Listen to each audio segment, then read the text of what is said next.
After Noah and his family got off the ark, God gave them a simple command: be fruitful and multiply and fill the earth.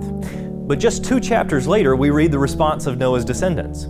Come, let us build ourselves a city and a tower whose top is in the heavens. Let us make a name for ourselves, lest we be scattered abroad over the face of the whole earth. You see, God had commanded Noah and his descendants to fill the earth, but they decided they had a better plan.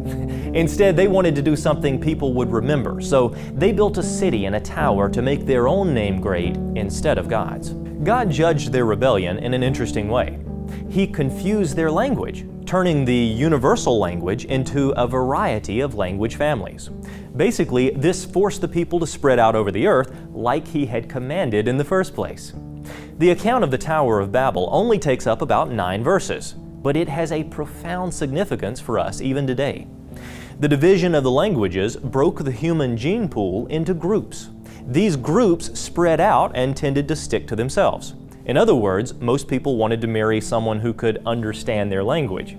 So certain genetic characteristics, such as eye shape or skin shade, became dominant in certain groups.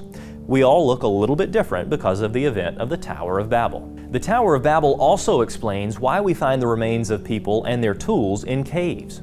Around the same time as the dispersion of the peoples, there was an ice age. Now, this ice age was a direct result of the post-flood climate change.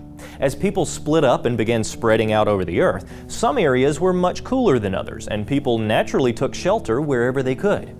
Caves made great temporary homes. It would take a while before any single language group could acquire the tools, skills, and manpower to start building cities and permanent settlements again. But that's why certain groups made homes in caves and used stone tools. They were working with what they had. Not only that, but God had allowed the Ice Age to lower the ocean levels and create natural land bridges to most of the continents. This meant that animals coming off of Noah's Ark had a limited time to go fill certain ecological niches. People had the same limited time, but they weren't spreading out.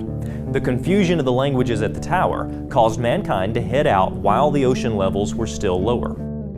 The event of the Tower of Babel explains not only people group differences, but also language, cultural similarities, and so much more. The Bible provides a historical framework through which to interpret archaeology and anthropology, and it fits perfectly. I'm David Reeves. Truly, the heavens declare the glory of God. If you've enjoyed this video, be sure to subscribe to our YouTube channel because every week we bring you a new video on science and the Bible. We'll see you next week.